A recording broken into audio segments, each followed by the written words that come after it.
प्रणिपात। चिंतन में आपका स्वागत है।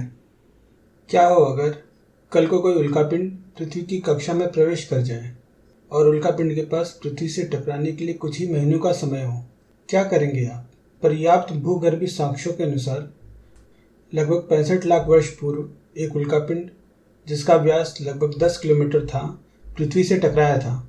इस विस्फोट के फलस्वरूप लगभग 180 किलोमीटर बड़ा गड्ढा बन गया है। विस्फोट इतना जोरदार था कि मलबा पूरे वातावरण में फैल गया, जिससे जलवायु में गंभीर रूप के बदलाव आए और उस समय मौजूद प्रजातियों में से लगभग 3/4 प्रजातियां विलुप्त हो गई, जिनमें डायनासोर भी शामिल थे। अब हमें ज्ञात है कि इस प्रकार की कई उल्कापिंड की कक्षाएं आंतरिक सौर मंडल से होकर गुजरती हैं और पृथ्वी की कक्षा को पार करती हैं। इनमें से कुछ भविष्य में संभावित रूप से पृथ्वी से टकरा सकते हैं। कुछ को छोड़कर सभी उससे छोटे हैं, जिसने हमें 65 लाख वर्ष पूर्व मारा था।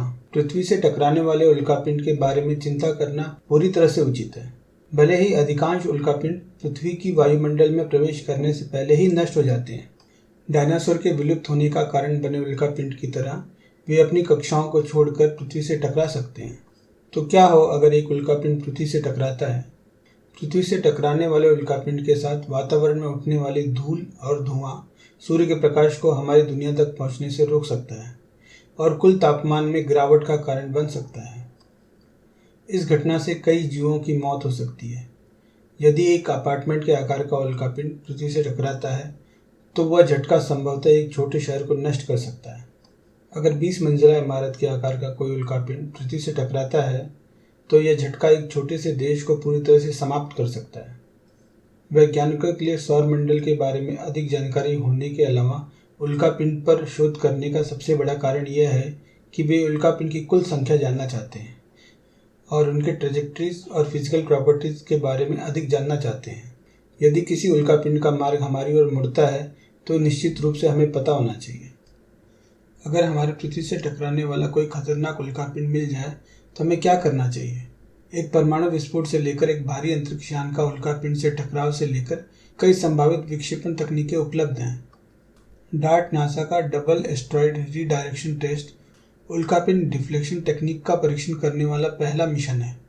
डार्ट नवंबर 2021 में लॉन्च हुआ और सितंबर 2022 में पृथ्वी के निकट उल्कापिंड डिडीमोस पर पहुंचा। 26 सितंबर को अंतरिक्ष यान जानबूझकर उल्कापिंड के छोटे चंद्रमा डिमोर्फोस में दुर्घटनाग्रस्त हो गया। यदि सब कुछ योजना के अनुसार रहा तो दुर्घटना से डिमोर्फोस को डिडीमोस की कक्षा में ले जाने में लगने वाला समय में बदलाव होना चाहिए। इससे साबित होगा कि काइनेटिक इम्पैक्टर टेक्निक काम करती है। डिडीमोस और डिमोर्फोस डार्ट के लिए विशेष रूप से उपयुक्त लक्ष्य थे। हालांकि वे अपेक्षाकृत छोटे हैं। डिडीमोस केवल 780 मीटर और डिमोर्फोस केवल 160 मीटर व्यास के हैं।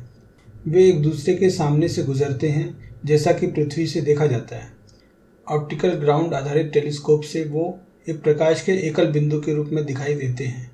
जब डिमोर्फोस डिडीमोस का चक्कर लगाता है तब प्रकाश बिंदु की चमक में बदलाव आता है। उन बदलावों का अंतराल डार्ट के प्रभाव के बाद बदल जाना चाहिए। इसके अतिरिक्त डिडीमोस और डिमोर्फोस पृथ्वी के इतने करीब नहीं आते कि डार्ट अनजाने में उन्हें हमारे ग्रह की ओर ढकेल दे। डिमोर्फोस में डार्ट की आतिशबाजी के 2 साल बाद यूरोपीय अंतरिक्ष एजेंसी डिडीमोस और डिमोर्फोस पर गहराई से अध्ययन करने के लिए हीरा नामक एक मिशन शुरू करेगी। यह वैज्ञानिकों को डार्ट के द्वारा बने क्रेटर का विश्लेषण करने और मिशन के पूर्ण प्रभाव को समझने में सहायक होगी। डार्ट परियोजना की लागत $324.5 मिलियन है। अंतरिक्ष यान के विकास पर $308 मिलियन खर्च किए गए हैं। लॉन्च सेवाओं के लिए 68.8 मिलियन और संचालन डेटा विश्लेषण पर $16.5 मिलियन खर्च किए गए हैं। डिमोर्फोस को प्रभावित करने वाला डार्ट अपेक्षाकृत छोटा अंतरिक्ष यान था। इसके कोर में 2 रोल आउट सोलर अरेज के साथ चारों तरफ बमुश्किल 1 मीटर चौड़ा एक बॉक्स शामिल था, जिसने अंतरिक्ष यान को लगभग 12 मीटर की चौड़ाई दी। डार्ट की इलेक्ट्रिक प्रोपल्शन सिस्टम ने एक धीमा लेकिन निरंतर धक्का देने के लिए चार्ज आयंस का प्रवाह उत्पन्न किया। डार्ट ने नवंबर 2021 में कैलिफोर्निया के वेडनबर्ग स्पेस फोर्स बेस से स्पेसएक्स फाल्कन 9 रॉकेट पर लॉन्च किया। कक्षा से बचने के लिए आवश्यक गति हासिल करने के लिए अंतरिक्ष यान ने अपने इलेक्ट्रिक थ्रस्टर का उपयोग करते हुए कई बार पृथ्वी के चारों ओर चक्कर लगाए। वहां से ये डिडीमोस की ओर गया। संभवतः रास्ते में 2001 CB-21 नामक एक और उल्कापिंड के ऊपर से यह उड़ता रहा। डार्ट का सिंगल साइंस इंस्ट्रूमेंट ड्रैको नामक एक उच्च रेजोल्यूशन वाला कैमरा था। यह कैमरे नासा के न्यू होराइजन अंतरिक्ष यान के कैमरे जैसा ही था। 11 सितंबर को डार्ट ने इम्पैक्ट का निरीक्षण करने के लिए एक इटालियन अंतरिक्ष एजेंसी निर्मित क्यूबसैट को तैनात किया। वास्तविक समय में उड़ान नियंत्रकों को नियंत्रण करना बहुत ही मुश्किल था, क्योंकि मुख्य अंतरिक्ष यान पृथ्वी से बहुत दूर था। इसलिए यह इम्पैक्ट के 4 घंटे पहले एक ऑटोनॉमस नेविगेशन मोड में बदल गया।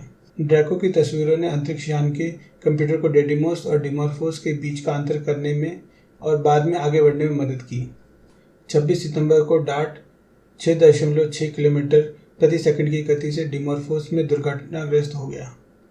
प्रभाव को डिमॉर्फोस की कक्षीय अवधि को डेडिमोस के आसपास 11.9 से 11.8 घंटे में बदलना चाहिए था। केवल 4.2 मिनट का अंतर है। यह डिमॉर्फोस को डेडिमोस के थोड़ा करीब खींच लेगा। आप यहाँ प्रभाव के पहले डार्ट की कुछ अंतिम तस्वीरें देख सकते हैं। अगर आपको हमारा प्रयास पसंद आता है तो कृपया लाइक करें, सब्सक्राइब करें और मित्रों के साथ शेयर करें और कमेंट करके बताएं कि किन कमियों को दूर करके हम और बेहतर कर सकते हैं। धन्यवाद।